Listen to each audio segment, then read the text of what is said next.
नमस्कार, आदाब, सत श्री अकाल। तो कैसे हैं सब? आशा करते हैं बेहतर होंगे, बेहतरीन होंगे, स्वस्थ होंगे, मस्त होंगे, तंदुरुस्त होंगे। तो जैसा कि दोस्त आपको पता है एग्जाम वेब पे एक फाउंडेशन बैच चल रहा है, जिसपे हम लोग बात कर रहे थे फिगर ऑफ स्पीच यानी अलंकार पे हम लोगों की चर्चा हो रही थी। बेटा जिसमें हम लोगों ने बात कर ली थी अमक अलंकार और वर्सेस में कौन था बेटा? लाटा अनुप्रास, जो कि बिंदु पड़ा हुआ था। आइएगा दोस्त बात कर लेते हैं शब्द अलंकार के पार्ट कौन से? अमक अलंकार। अमक अलंकार अगर बेटा इसको एक साथ में पढ़ेंगे तो बेहतर रहेगा, सारी चीजें कंफर्म कर पाएंगे कि इसमें डिफरेंट क्या है और इसमें क्या नई चीजें जुड़ी हुई हैं। अमक अल, अमक की बात करें और लाटा अनुप्रास की बात करें बेटा, आइएगा थोड़ी सी बातें इनके बारे में समझते हैं। अगर बच्चा अमक अलंकार की बात की जाए तो अमक जो शब्द है ये युग्मक से मिलकर बना है। किससे मिलकर बना है? ये बेटा युग्मक से मिलकर बना है। और युग्मक का अर्थ क्या होता है? युग्मक का अर्थ क्या होता है? तो आपका प्यारा सा जवाब होगा युग्मक का अर्थ सर जोड़ा होता है। युग्मक का अर्थ क्या होगा बेटा? तो आपका प्यारा से जवाब होगा युग्मक का अर्थ जोड़ा होता है। अच्छा जी, तो इसकी अगर डिफिनीशन की बात करें एकदम बड़ा प्यारी सी बनेगी कि जिस पंक्ति में क्या होगा बच्चा? जिस पंक्ति में एक शब्द की आवृत्ति, एक शब्द की आवृत्ति दो या दो से अधिक बार होती है, दो या दो से अधिक बार होती है, वहां पर बेटा कौन सा अलंकार होता है? वहां पर अमक अलंकार होता है। बात बड़ा गौर से समझिएगा। अगर अमक अलंकार की बात करें तो जो अमक शब्द है ये युग्मक से मिलकर बना है और युग्मक का अर्थ होता है जोड़ा। अच्छा, अगर हम इसको डायरेक्टली ये कह दें कि बे शब्द यानी जिस पंक्ति में शब्द जोड़े में प्रयुक्त होते हैं वहां पर अमक अलंकार होता है। लेकिन इसके साथ साथ एक बात और बेटा समझिएगा, एक पंक्ति में जिस पंक्ति में एक शब्द की आवृत्ति दो या दो से अधिक बार होती है, लेकिन लेकिन बेटा क्या अर्थ अलग अलग होते हैं? लेकिन अर्थ कैसे होते हैं? डिफरेंट होते हैं, अर्थ भिन्न होते हैं। यानी एक शब्द दो बार दिया जाएगा, वहां पर बेटा कौन सा होगा? अमक अलंकार होगा। लेकिन दोनों शब्दों के अर्थ क्या होंगे? दोनों शब्दों के अर्थ अलग अलग होंगे। अच्छा जी, थोड़ी सी बात कर लेते हैं क्या? लाटा अनुप्रास। देखो अगर हम बात करें अमक अलंकार में जो शब्द होते हैं आवृत्ति होती है, तो लाटा अनुप्रास में भी शब्दों की आवृत्ति होती है। लाटा में भी शब्दों की आवृत्ति होती है। तो बेटा पहचानेंगे कैसे? सबसे बड़ी बात तो ये आ जाती है कि अगर अमक की बात करें और लाटा की बात करें तो पहचानेंगे कैसे? अगर यहाँ पे बात करें, यहाँ पर भी शब्दों की आवृत्ति दो या दो से अधिक बार होती है, लेकिन डिफरेंट क्या है बेटा? लाटा अनुप्रास में जो शब्द होते हैं उनका अर्थ समान होता है। लाटा अनुप्रास की बात करें तो शब्द कैसे होते हैं, यानी जो शब्द होंगे उनके अर्थ समान होंगे। अमक अलंकार में जो अर्थ होंगे वो अलग अलग होंगे। यहां से बेटा एक बिंदु निकल के आता है कि जो अमक अलंकार होता है ये बेटा लाटा अनुप्रास का ठीक उल्टा होता है। अगर हम कहें कि लाटा का ठीक उल्टा, लाटा अनुप्रास का ठीक उल्टा अलंकार कौन सा होगा? ठीक उल्टा अलंकार बेटा कौन सा होगा? तो आपका जवाब क्या होगा? आपका जवाब अमक अलंकार होगा। अब देखिएगा, एग्जामिनर कभी कभी क्या होता है चिलम लगा के पेपर बना देता है, तो हो सकता है आपको उल्टा ना पूछे। तो ध्यान दीजिएगा, आपसे कहें कि अमक अलंकार का विरोधी अलंकार कौन है, तो आपका जवाब होगा लाटा अनुप्रास। अलंकार का शत्रु अलंकार कौन है, तो आपका जवाब होगा लाटा अनुप्रास। यहां तक बात समझिएगा, यहां तक बात समझिएगा बेटा। अगर हम लाटा अनुप्रास की बात करें तो आप कहेंगे कि जिस, अच्छा जी इसकी बेटा बड़ा लंबी कहानी है। अगर हम लाटा अनुप्रास की कहानी की बात करें तो थोड़ी सी समझ लीजिएगा। अगर हम लाटा अनुप्रास की बात करें बच्चा, तो लाटा अनुप्रास लाट शब्द से मिलकर बना। किससे मिलकर बना है? लाट शब्द से मिलकर बना है। और इस लाटा अनुप्रास का जो जनक माना जाता है वो लाट कवि माना जाता है। अब बउआ आप कहोगे कि ये लाट क्या होता है और लाट कवि क्या होता है, तो आपने नाम सुना होगा गुजरात का। तो गुजरात में पहले जो एक क्षेत्र पड़ता था, अब गुजरात के नाम से जाना जाता, उसको लाट प्रदेश के नाम से जाना जाता था। और जो लाट प्रदेश के जो कवि थे उनको लाट कवि कहा गया। मैं आशा करता हूं ये बात समझ पाए होंगे। क्या कहा जाता था? लाट कवि कहा जाता। और उन लाट कवियों ने, यानी जो गुजरात के कवि थे, उन्होंने एक अलंकार का प्रयोग किया जिसका नाम क्या है? लाटा अनुप्रास। इस वजह से लाटा अनुप्रास के जनक कौन जाने जाते हैं? तो आप बोलेंगे लाट कवि। और लाट प्रदेश कहाँ था? तो आप बोलेंगे पहले गुजरात का नाम लाट प्रदेश हुआ करता था। आइएगा दोस्त, ये तो बात थोड़ी सी जीएस में हम लोग प्रवेश कर गए थे, हिंदी में आ जाइएगा। अगर हम लाटा अनुप्रास की बात करें तो आप बोलेंगे कि जिस पंक्ति में एक शब्द की आवृत्ति, एक शब्द की आवृत्ति, शब्द की आवृत्ति दो या दो से अधिक बार होती है, दो या दो से अधिक बार होती है बेटा, अधिक बार होती है, और अर्थ समान होते हैं। और अर्थ कैसे होंगे? अर्थ बेटा भिन्न नहीं होंगे, अर्थ समान होंगे। वहां पर कौन सा आपका अलंकार हो जाएगा? लाटा हो जाएगा। डिफरेंट समझिएगा, यहाँ पे एक शब्द की पुनरावृत्ति होगी, अर्थ भिन्न होंगे। यहाँ पर एक शब्द की पुनरावृत्ति होगी, अर्थ समान होंगे। अर्थ कैसे होंगे दोस्त? समान होंगे। अच्छा, एक बात और हम आपको बता दें, जो किताबों में खैर मिलेगा जब आप बड़ा गहराई से पढ़ेंगे। हम कहते हैं अमक अलंकार कैसा है। अगर हम बात कर दें कि अमक अलंकार कैसा है, तो आप बोलेंगे जो अमक अलंकार है शब्दगत प्लस वाक्यगत दोनों है। यानी अगर अमक अलंकार की बात करें तो आप नोट पॉइंट में बना सकते हो, एग्जाम में पूछा जा सकता है कि जो अमक अलंकार है ये शब्दगत प्लस वाक्यगत दोनों है। शब्दगत प्लस वाक्यगत दोनों है। शब्दगत और वाक्यगत बेटा दोनों है। ठीक है। अगर हम बात करें लाटा अनुप्रास की, तो लाटा अनुप्रास में भी बेटा एक आपका जवाब होगा कि ये भी शब्दगत और प्लस वाक्यगत, ये भी दोनों होगा। ये भी कैसा है बच्चा? शब्दगत, शब्दगत प्लस वाक्यगत बेटा दोनों होगा, वाक्यगत दोनों होगा। एक बात और समझिएगा, जो बात आपने यहाँ पे कही कि जो अमक अलंकार है लाटा का ठीक उल्टा होता है, ऐसे ही आप लाटा अनुप्रास में कह सकते हो कि जो लाटा अनुप्रास होता है ये ठीक अमक अलंकार का उल्टा अलंकार होता है। यानी ये शब्दगत और वाक्यगत दोनों होते हैं, यानी शब्दों की भी पुनरावृत्ति हो सकती है और वाक्यों की भी पुनरावृत्ति हो सकती है। वैसे ही अमक अलंकार में शब्दों की भी पुनरावृत्ति हो सकती है और शब्दों की भी पुनरावृत्ति और वाक्यों की भी पुनरावृत्ति बेटा हो सकती है। आ जाइएगा, एक एक एग्जाम्पल देके हम आपको समझाते हैं। आपने बचपन में पढ़ा होगा जब कक्षा 10th या 12th में होंगे, क्या कि कनक कनक ते शौ गुने माँ दत्ता अधिकाय, या खाए बोराए नर बापाए बोराए। अच्छा, ये सारी दोनों पंक्तियां पढ़ी होंगी, लेकिन यहाँ पर एक बात और समझना बेहद जरूरी है। अगर हम कह दें कि कनक कनक ते सौ गुने माँ दत्ता अधिकाय, या खाए बोराए नर बापाए बोराए, अगर दोनों पंक्तियों को एक साथ लिख दिया जाए तो बेटा वहां पे अमक अलंकार नहीं होगा, अमक अलंकार नहीं होगा। वहां पर बच्चा आपका काव्यलिंग अलंकार होगा। ध्यान दीजिएगा, गलती नहीं करना है। अगर हम कहते हैं क्या बेटा, एग्जाम्पल की अगर हम बात करें, एग्जाम्पल में मैंने क्या बनाया? कनक कनक ते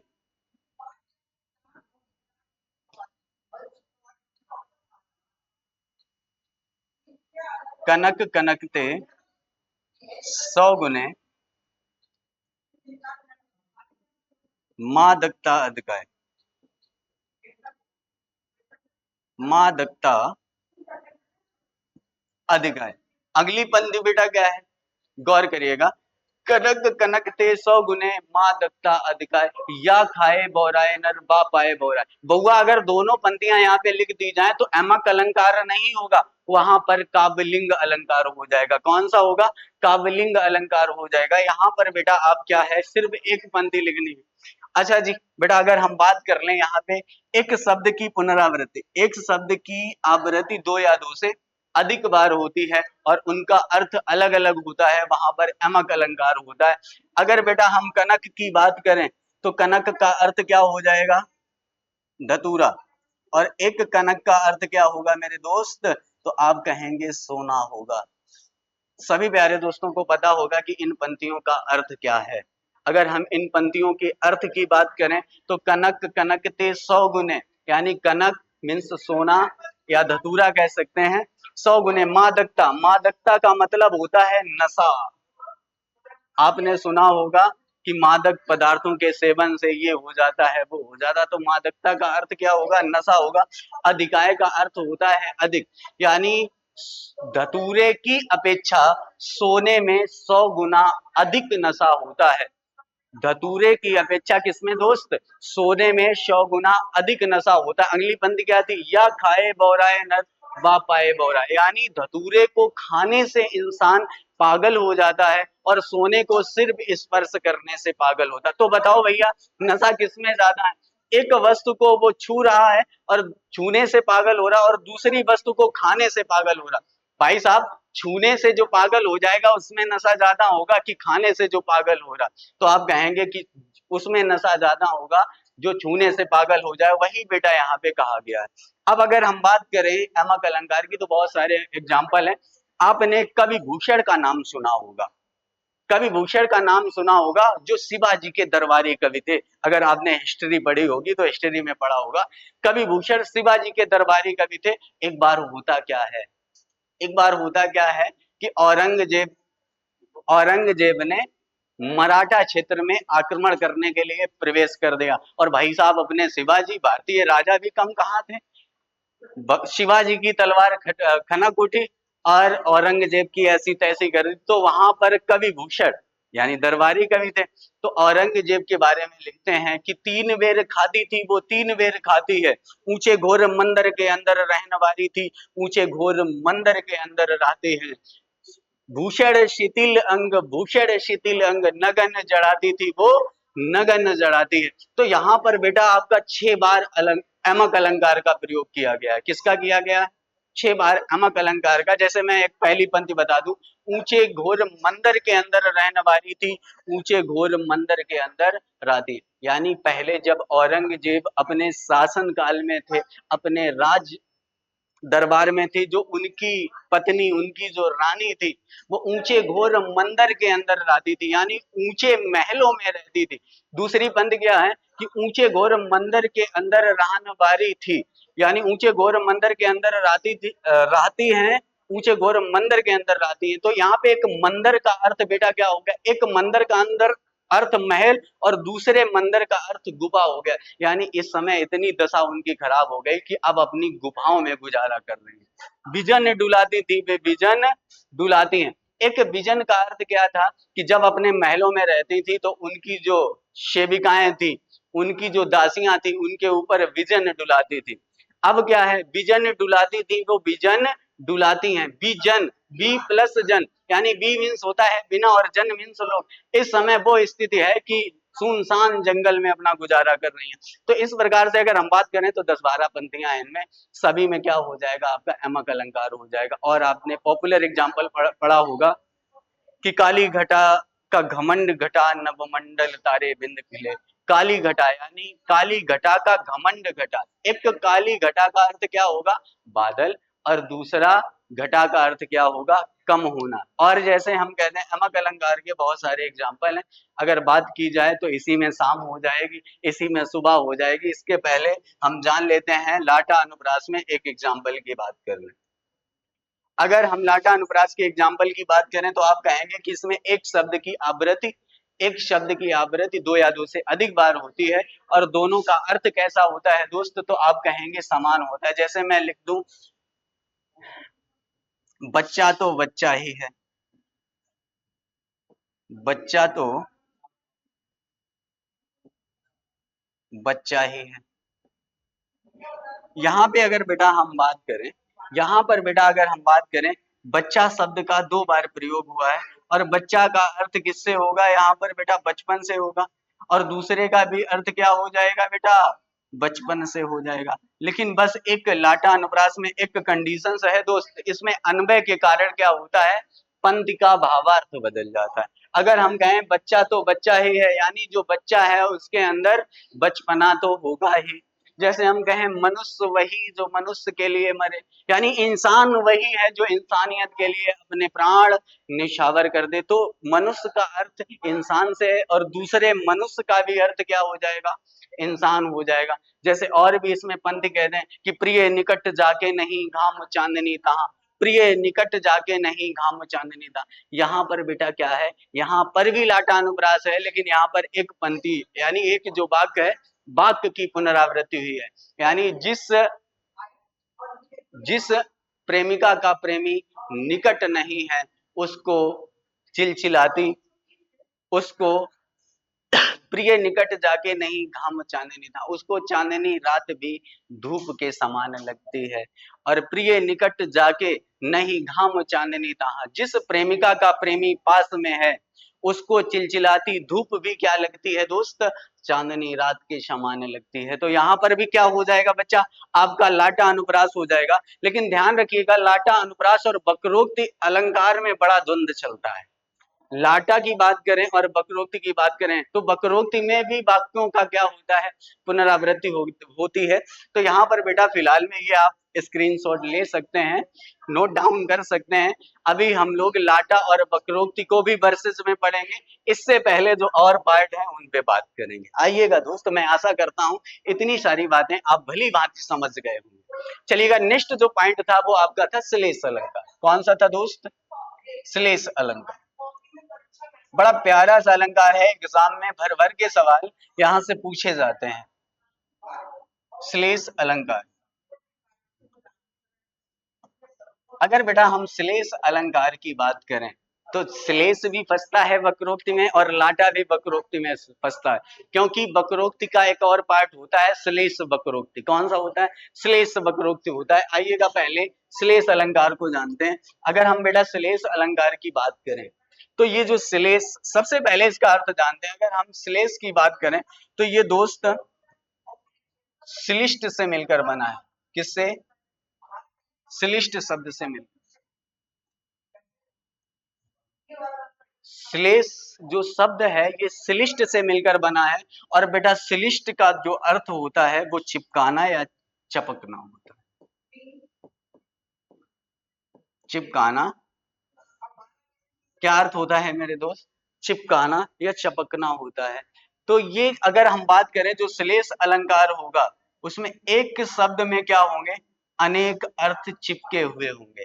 एक शब्द दिया जाएगा और उसमें अनेक अर्थ समाहित तो होंगे, चिपके हुए होंगे, छिपे हुए होंगे। उसको आप क्या कहेंगे, आप श्लेष अलंकार कहेंगे। बोलो बात यहाँ तक क्लियर है। जैसे इसकी अगर हम बेटा डेफिनेशन की बात करें, अगर बच्चा इसकी डेफिनेशन की बात करें तो इसकी डेफिनेशन परिभाषा क्या हो जाएगी, तो आप बोलेंगे कि सर इसकी जो परिभाषा होने वाली है, आप बोलेंगे कि जिस पंक्ति में जिस पंक्ति में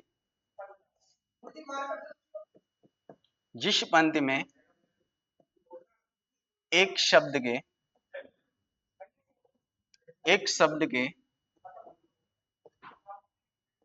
अनेक अर्थ हो, एक शब्द के अनेक अर्थ हो, वहां पर बेटा कौन सा अलंकार होगा, वहां पर कौन सा अलंकार होगा, तो आप बोलेंगे वहां पर श्लेष अलंकार होगा। यानी जिस पंक्ति में एक शब्द के अनेक अर्थ हो वहां पर बेटा आपका श्लेष अलंकार होगा।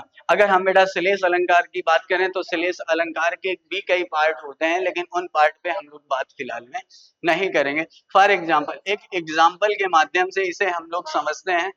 अगर हम बात करें श्लेष अलंकार के एग्जाम्पल की दोस्त, तो क्या हो जाएगा, आप बोलेंगे मंगन को देख देख, मंगन को देख देख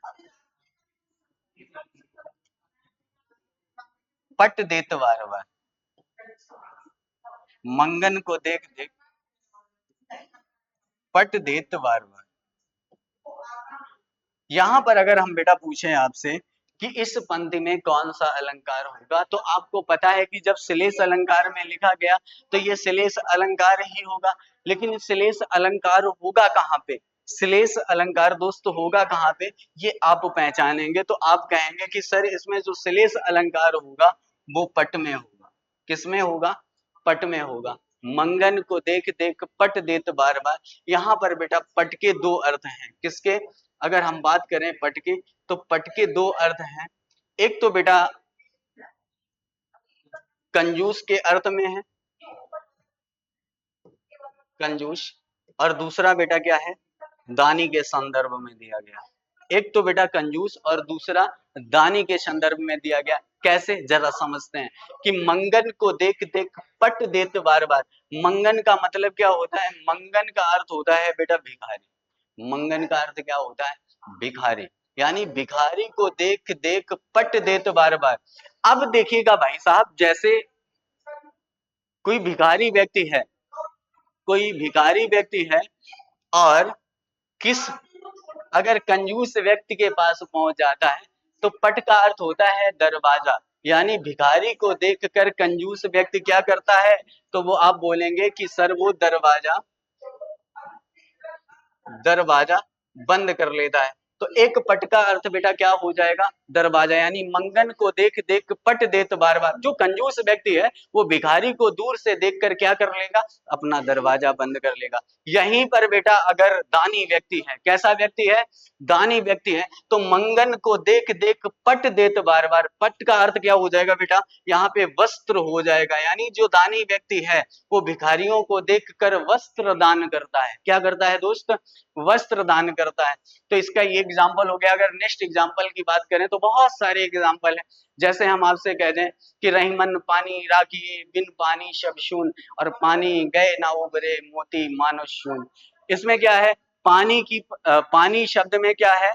आपका श्लेष है। यहाँ पे अर्थ चिपका हुआ है। एक अर्थ आपका प्रतिष्ठा हो जाएगा, दूसरा अर्थ सम्मान हो जाएगा, और तीसरा अर्थ पानी का जल हो जाएगा। जैसे मैं कह दूं चाहनहार सुवर्ण के कवि जन और सुनार, तो यहाँ पर भी आपका बेटा कौन सा हो जाएगा? यहाँ पर भी आपका श्लेष अलंकार हो जाएगा। जैसे हम कहते हैं चिर जीवो जोरी जुरे क्यों ना सने गंभीर, और क्या घटिया वृष भानुजा वे हलधर के वीर। यहाँ पर भी वृष भानुजा में भी आपका क्या हो जाएगा? श्लेष हो जाएगा, और हलधर में भी आपका कौन सा हो जाएगा? श्लेष अलंकार। मैं आशा करता हूं यहाँ तक बातें आप भली भांति समझ गए होंगे। आइएगा दोस्तों, बढ़ जाते हैं इसी के साथ अगले बिंदु पे, और अगला बिंदु क्या होगा आपका? वो होगा वक्रोक्ति अलंकार। कौन सा होगा बेटा? तो आप बोलेंगे सर वक्रोक्ति अलंकार होगा। और वक्रोक्ति अलंकार की अगर बेटा हम बात करें तो ये दो शब्दों से मिलकर बना। वक्रोक्ति की अगर बहुआ बात करें तो ये किन शब्दों से? दो शब्दों से मिलकर बना है। वक्र प्लस उक्ति से मिलकर बना है। किससे मिला है? वक्र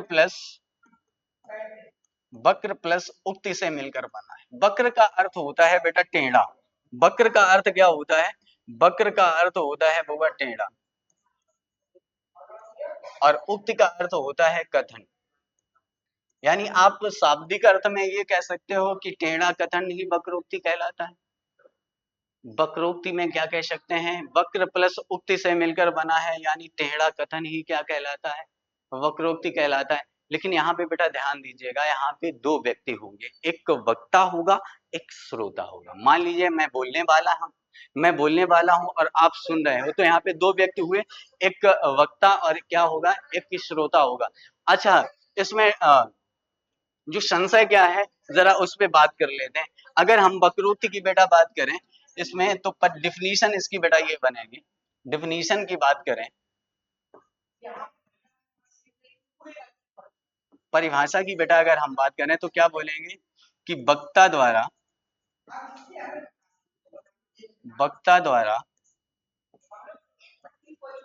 कही हुई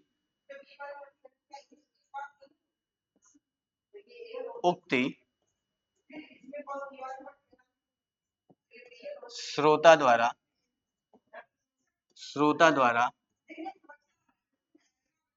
भिन्न अर्थ में ग्रहण कर लेना ही बेटा क्या कहलाता है? ग्रहण कर लेना ही क्या कहलाता है? कर लेना ही वक्रोक्ति कहलाता है।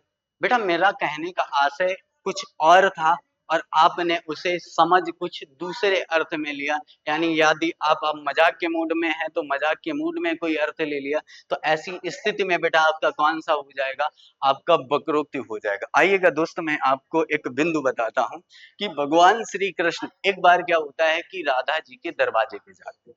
कौन? भगवान श्री कृष्ण राधा के दरवाजे पे जाते हैं, और आज के दौर में दरवाजे पे भाई साहब बिल्डोर लगा होता, क्लिक करो सूचना पहुंच जाएगी। पहले क्या होता था, पहले दरवाजे पे कुंडी होती थी, यानी शकड़ी जिसे व्याकरण भाषा में बोलते हैं। तो भगवान श्री कृष्ण राधा के दरवाजे पे पहुंचते हैं और कुंडी बजाते हैं, तो अंदर से आवाज आती है, राधा जी बोलती हैं क्या कि कौन द्वार पर।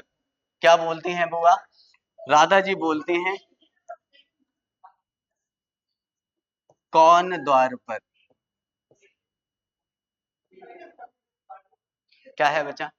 तो भगवान श्री कृष्ण ने दरवाजे पे जाके दरवाजा खटखटाया, तो अंदर से आवाज आई कौन द्वार पर, यानी राधा जी पूछती हैं कि दरवाजे पे कौन है।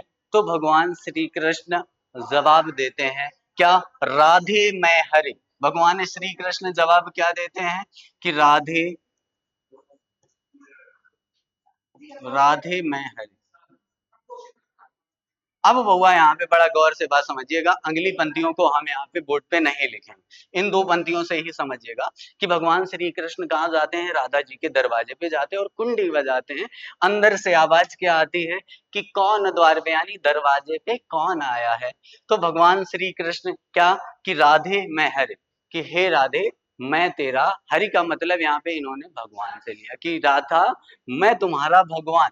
लेकिन राधा जी भाई साहब मजाक के मूड में थी, यानी उन्होंने हरि का अर्थ भगवान से ना लेके हरि का अर्थ बंदर से ले लिया। किससे ले लिया?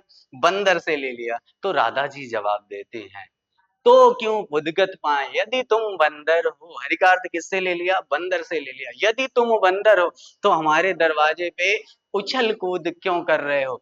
भगवान श्री कृष्ण ने कहा हमें लगता दाल नहीं गलने वाली। फिर से एक बार आवाज लगाई कि राधे मैं घनश्याम, राधे मैं घनश्याम, कि हे राधिका मैं तुम्हारा घनश्याम हूँ। लेकिन आपको तो पता है राधा जी पहले से मजाक के मूड में थी, उन्होंने घनश्याम का अर्थ काले बादल से ले लिया। तो उधर से जवाब क्या आता, तो कितहूं बरस हो जाए, यदि तुम काले बादल हो तो कहीं खेत खलियानों में जाके आप बरसात करो, हमारे दरवाजे पे क्या कर रहे हो। भगवान श्री कृष्ण समझ जाते हैं कि मामला अब यहाँ पे सेट होने वाला नहीं है और चले जाते हैं। तो बच्चा यहाँ पे बात समझिएगा, और भी सारी चीजें इन्हीं एग्जाम्पल में मैं आपको समझाऊंगा, क्योंकि वक्रोक्ति अलंकार को पहचानना बड़ा मुश्किल है, ठीक है, लेकिन नामुमकिन नहीं है। उन चीजों को भी जानेंगे। यहाँ पे बेटा क्या कहा गया कि जब वक्ता द्वारा कही हुई उक्ति श्रोता द्वारा भिन्न अर्थ में ग्रहण कर लेना। बेटा मैंने बोला कुछ, आपने उसको गलत अर्थों में उसको ग्रहण कर लिया, उसका गलत अर्थ निकाल लिया। जैसे कि अभी राधा राधा जी ने क्या था कि हरि को भगवान को बंदर दे दिया, और घनश्याम यानी भगवान घनश्याम को उन्होंने काले बादल कह दिया। तो डिफरेंट अर्थ में उन्होंने भिन्न अर्थ में ग्रहण कर लिया। तो वहां पर कौन सा हो जाता है दोस्त? तो आप कहेंगे वहां पे वक्रोक्ति हो जाता है। अच्छा जी, कभी कभी क्या होता है बेटा, जैसे आपने लाटा और अमक में देखा कि यहाँ पे वाक्यों की पुनरावृत्ति होती है। अमक में भी देखा कि जैसे आपने पढ़ा था, ऊंचे घोर मंदिर के अंदर रानवारी थी, ऊंचे घोर मंदिर के अंदर राती है। तो यहाँ पे बेटा आपका अमक अलंकार था, वाक्यों को दोहराया गया, वाक्यों की पुनरावृत्ति की गई। ऐसे ही लाटानुप्रास में आपने पढ़ा कि प्रिय निकट जाके नहीं घाम चांदनी था, और प्रिय निकट जाके नहीं घाम चांदनी था। यहाँ पर भी वाक्यों की पुनरावृत्ति हुई है। तो अब आप कैसे समझेंगे, और अगर हम यहाँ पे ये कह दें कि आने को मधुमाश की प्रीतम अयह नाही, आने को मधुमाश की प्रीतम अयह नाही, आने को मधुमाश की प्रीतम अयह नाही, यहाँ पर भी वाक्य की पुनरावृत्ति हो गई। अब भाई साहब आप कैसे निकालेंगे कि एमक होगा? चलो एमक तो निकाल लिया कि इसके अर्थ अलग होंगे, लेकिन लाटा में पहुंचे तो अर्थ समान होते हैं, और जैसे वक्रोक्ति में पहुंचे इसमें भी अर्थ समान होते हैं। अब लाटा और वक्रोक्ति को अलग कैसे करेंगे? तो सिर्फ एक ही इसकी निंजा ट्रिक कह सकते हैं, या निंजा फंडा कह सकते हैं। क्या भाई साहब? इसमें दो पंक्तियां दी जाएंगी, कितनी पंक्तियां दी जाएंगी? 2 दी जाएंगी या 2 से अधिक दी जाएंगी? 2 पंक्तियां दी जाएंगी, 2 से अधिक दी जाएंगी। भाई साहब क्या होगा जब पंक्तियां दोनों समान होंगी? या तो पहली वाली पंक्ति में प्रश्न सूचक होगा तो दूसरी वाली में पूर्ण विराम होगा। पहली पंक्ति में प्रश्न सूचक होगा तो दूसरी में पूर्ण विराम होगा। अगर पहली में पूर्ण विराम है तो दोस्त दूसरी में क्या होगा? प्रश्न सूचक होगा। यही, इसके अलावा और कोई आप तरीका नहीं निकाल सकते हैं लाटा और वक्रोक्ति को अलग करने में, क्योंकि दोनों के अर्थ समान होते हैं, दोनों के वाक्य समान होते हैं, दोनों के शब्द समान होते हैं। बोलो बात क्लियर है? जैसे कि मैंने अभी पंक्ति बोली थी कि आने को मधुमास की प्रीतम आई है नाई, और आने को मधुमास की प्रीतम आई है नाई। तो एक में बेटा प्रश्न सूचक होगा और दूसरे में आपका क्या होगा? पूर्ण विराम होगा। यहाँ पे क्या है कि सावन का महीना चल रहा है और एक नायिका के पति परदेश में थे, ठीक है ना? अगर आप बालक हैं तो आपका भी विवाह होगा, और अगर आपको सरकारी नौकरी मिल रही तो बाहर कहीं कमा रहे होंगे। तो ऐसे ही एक नायिका के पति परदेश में थे और उसकी सावन के महीने में सहेलियां उसके साथ आ जाती हैं और पूछती हैं कि ए बहन, सावन का महीना आ गया है, क्या आपके प्रीतम नहीं आएंगे? तो नायिका जवाब देती है कि आने को मधुमास की प्रीतम आई है नहीं। ऐसा इतिहास गवाह है, ऐसा कभी नहीं हुआ है कि मधुमास आए और हमारे प्रीतम ना आए, अवश्य आएंगे। तो बेटा यहाँ पे कौन सा हो जाएगा? आपका वक्रोक्ति अलंकार हो जाएगा। बोलो बात क्लियर है यहाँ तक? बोलो बात क्लियर है यहाँ तक? आइएगा दोस्त, बहुत सारे एग्जाम्पल हैं इसके, कहाँ तक कराए जाएं। आपने हिस्ट्री में आपने पढ़ा होगा शाहजहां और नूरजहां की स्टोरी पढ़ी होगी। शाहजहां और नूरजहां की स्टोरी पढ़ी होगी, जहां पे कहानी क्या है कि जो शाहजहां महोदय थे, सॉरी माफ कीजिएगा, शाहजहां नहीं, जहांगीर, जहांगीर और नूरजहां। जहांगीर जो थे वो सफेद कबूतर पालने के बड़े शौकीन थे। एक बार एंट्री हो जाती है नूरजहां के वाटिका में, बगीचा में हो जाती है। अब नूरजहां पसंद आ गई किसे? जहांगीर को पसंद आ जाती हैं, तो उन्होंने कहा कि इनसे बातचीत कैसे की जाए, नूरजहां से बातचीत कैसे की जाए। तो उनके पास 2 कबूतर थे और उन कबूतर को किसे? नूरजहां को दे दिया कि मैडम जी जरा इन्हें संभाल के रखिएगा, मैं थोड़ा सा भ्रमण करके आता हूँ। तो वहां पे कबूतर नूरजहां को दे दिए। इसके बाद जब वापस लौट के आते हैं तो नूरजहां के पास एक ही कबूतर था। कितना था? एक ही कबूतर था। तो वहां पे पंक्तियां हैं कि एक कबूतर देख हाथ, बोला अपर कहाँ है। एक कबूतर देख हाथ, बोला अपर कहाँ है। नूरजहां बोली अपर कैसा, वह तो उड़ गया सफर है। अपर कैसा, वह उड़ गया सफर है। यहाँ पर बेटा हम पूरा एग्जाम्पल नहीं लिखेंगे, अपर का अर्थ ले लेते हैं। अपर, तो भाई साहब अपर का अर्थ होता है दूसरा। एक अर्थ क्या होता है? दूसरा होता है। और एक अपर का अर्थ होता है बिना पंख का, बिना पंख का। तो भाई साहब यहाँ पे जहांगीर महोदय जो थे उनका ये था कि एक कबूतर देख हाथ, बोला अपर कहाँ है। तो जहांगीर ये पूछते हैं कि भाई एक कबूतर आपके हाथ में है, दूसरा कहाँ है? लेकिन नूरजहां ने उस अर्थ को भिन्न अर्थ में ग्रहण कर लिया। उन्होंने कहा अपर कैसा, एक दूसरा जो कबूतर हाथ में था उसे उड़ा के बोला ये अपर कैसा, बिना पंखे का कहाँ है। जैसे ये उड़ा है वैसे वो भी उड़ गया। तो यहाँ पर बेटा कौन सा हो जाएगा? यहाँ पर भी आपका वक्रोक्ति अलंकार हो जाएगा। देखिएगा इसमें भी प्रश्न सूचक और पूर्ण विराम का प्रयोग किया गया है। एक कबूतर देख हाथ, बोला अपर कहाँ है, कहाँ है प्रश्न सूचक हो जाएगा। अपर कैसा, कैसा, यहाँ पर भी प्रश्न सूचक, वह तो उड़ गया सफर है। तो यहाँ पर बउआ कौन सा हो जाएगा? आपका वक्रोक्ति अलंकार हो जाएगा। और नेक्स्ट अलंकार की बात हम लोग नेक्स्ट क्लास में करेंगे। आज लेते हैं आपसे विदा, मिलते हैं नेक्स्ट क्लास में। तब तक के लिए सभी को जय हिंद, वंदे मातरम।